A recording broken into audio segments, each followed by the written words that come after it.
Hello everyone, welcome to the channel.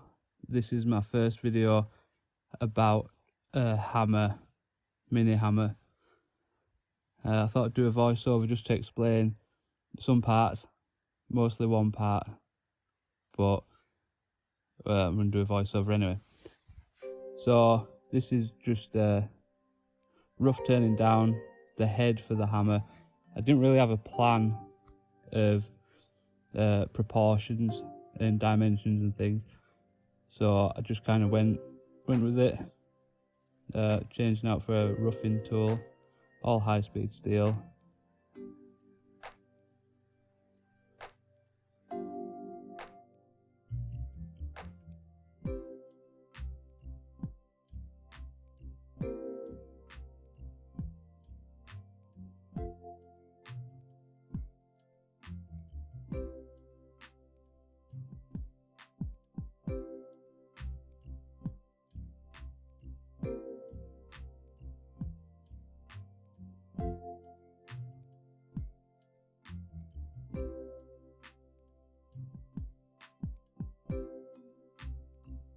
I think I'm pretty happy with the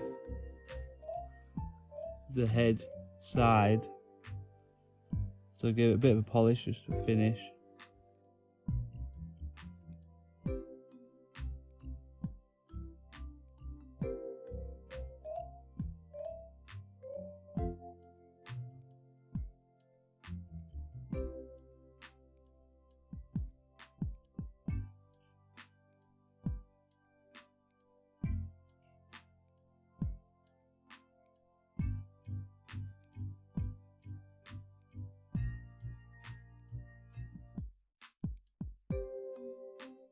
So there is quite a lot sticking out of the chuck, but I'm just taking light cuts. It does actually jump out of the chuck once or twice. Not entirely out, but oh, there we go.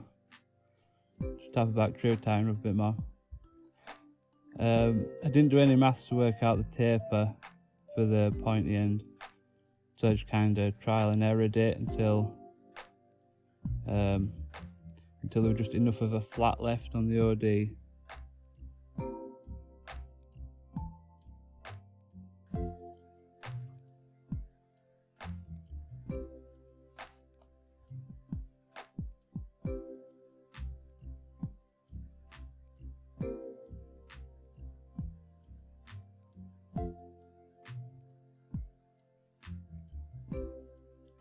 Now I've ended up where the middle section is bigger than the pointy end,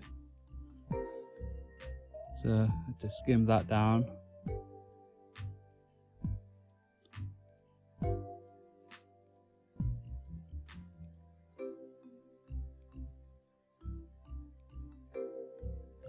Using both sides of the cutting edge there. And now the head of the hammer is huge, so I turn that down.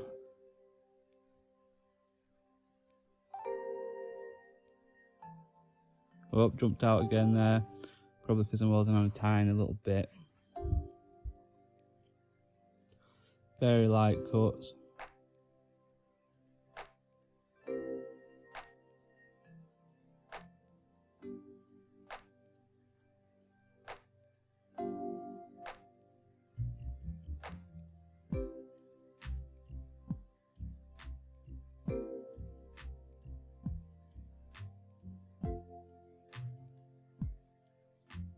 Oh, jumped out again. It would have been better to turn this bit on a centre, but then I would have had to face off all of the centre hole. Would have made it far too small. I could have put a small face plate up against it, thinking about it, but too late now. So this is the reason for the voiceover. I've made a couple of these before, and I did some nice filing on it, made it look quite nice and organic looking. So I thought I'd have a go again with the roughing it out on the bench grinder and then trying to finish it with a file, but it just didn't seem to be working out, so I ended up just turning all that away, having the smaller middle section. This is turning down the handle. I turned it out a hex bar. I think it's about 16mm across flats or so. So I'm just test fitting it so it'll be a good tap fit on. Some bits went better than others. So once I got that side turned down, then I knew that it was going to be a good fit, then I could spend the time to turn the rest of it down. I had no real plan with this one again. I knew I wanted a bit longer handle section, so it could be a two-handed hammer for very small hands. So just roughed that section down. It's the very basics for the, I think it's called a pommel. I might just put on a sword. For the end that don't do the hitting. And then just kind of freestyle some decorations.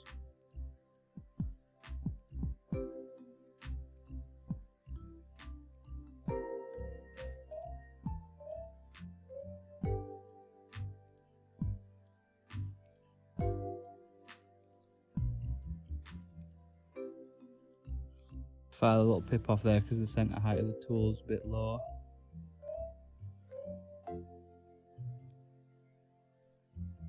So now I'm facing off the bit that was too small and wouldn't have been a press fit, and I also only want it to go less than half of the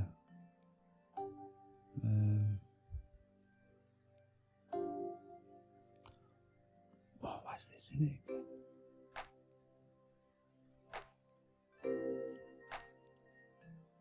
This is the filing. This is the filing bit again. I'm probably not going to take it out because I've spent too long editing this video, so we'll just leave that bit in there if you wanted to see that again. So now I'm setting up for drilling the hole in the centre for the handle. I'm not using a parallel there, it's just a bit of mouse clip there. So that's tapping the handle on, very good. This is the top section above the hitty bit. Turned it too small there, so take 2 on that. That must have been a better fit. So I'm just going to turn a bit of detail.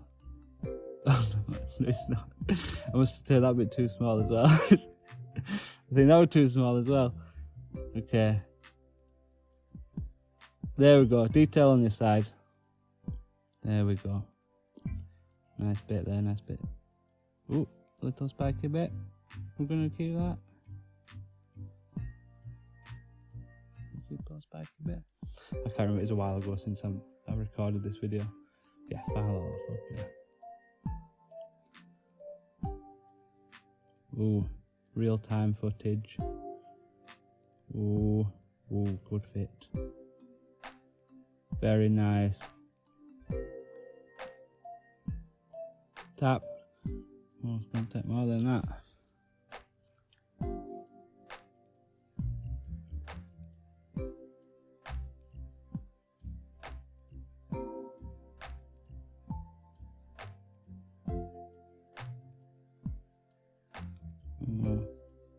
Good technique. Let's go on further.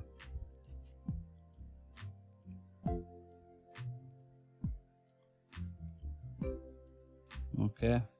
Should have cut that clip there. Could have cut that little bit out.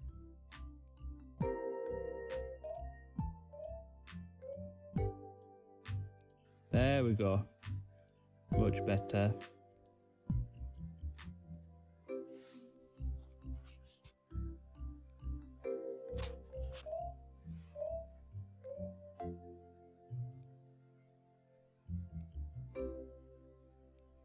Luckily got them roughly in line with each other. That was a coincidence. So now I'm aging or weathering or wearing the hammer to make it look used, because it's a lot easier to make something look old and battered than it is to look nice and shiny new. So just kind of trying to evenly distribute it, think about where the damage would occur. I was going to just put a couple of scratches in there, but I put it a bit deep, so I decided to put a big cross on each side, some kind of ancient allegiance to a fictional army, and now I'm just hitting it with a hammer. There's some good bits of damage on there. I think the top's actually fallen off. I need to put that back on. I've happened a couple of times. There, I was just going to put a scratch on, but I thought it looked pretty good. I tried to file them. I don't know if they ended up being deep enough to pick up the paint.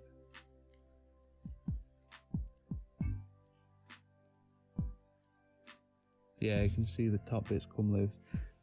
Just tap that back in. This is leather for the handle. I don't know if I got the length right the first time. I don't really have a technique for measuring it properly. I'm searching for something. What was it?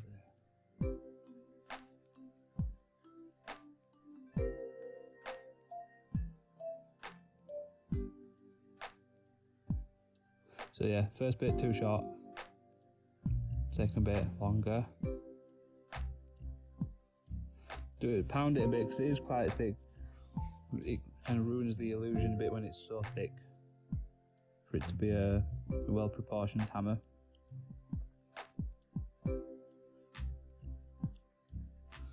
So just roughly cut the angle.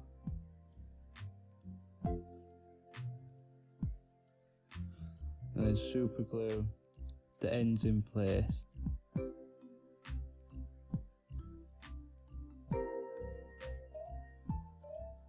You can see there is a gap, and there's probably a gap at the bottom as well. This is where I have to mask up the leather, because I should have done this before I put it on, but there we go. So this is alloy wheel paint for car alloy wheels. I wasn't patient enough to wait for it to dry, so I dried it with the blowtorch a bit. And I like to make a little plinth stand for him. So this is out of an old fence piece off a bit of a fence. It's quite hard. It's not pine, it's some kind of hardwood. So this is what I did whilst the paint was drying and stuff.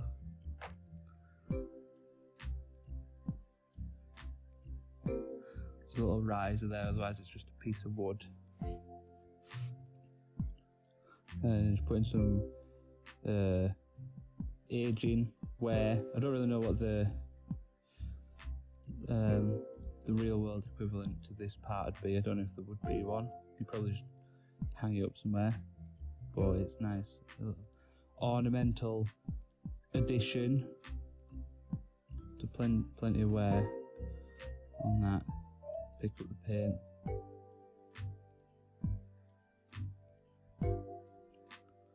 Nice bit of wood glue, very nice. And some wood screws, very nice. I tried to use the screwdriver end to get a bit of a divot. Yeah, same paint for that. Alloy wheel paint, very good for wood.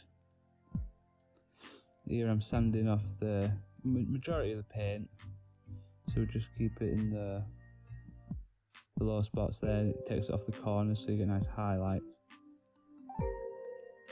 I think I'll drying the paint off a bit with the blowtorch again there, top tip. Same treatment for the wood, sand most of the paint off. Just leave it in the low spots. And then some burning apparently. Looking for something again. Oh, it's a brush. Beeswax, dye, dyed beeswax. Beeswax with dyeing it. Dark yakka bean. So a nice bit of that. Get it all into all the bits. So stay there. I've not done this part before. I tried. I've got some thicker copper wire, but it was too thick. So I've got this thinner copper wire. It's a bit of a decoration, but also just practical. It should hold the leather in place more long term. It would have been good to just blob a little bit of solder on there, but I didn't have time to locate my soldering iron. Didn't want to get too much heat into the leather, which kind of disregarded later on. So now polishing the wax off the wood, giving it a good old rub down. I think it looks really good once it's polished. This part I tried to discolour the copper, but I did it on the thing, so it kind of burnt it a bit. I thought it looked okay, so I just carried on. And there we go. Finished hammer. So I hope you enjoyed the video. Enjoy the montage.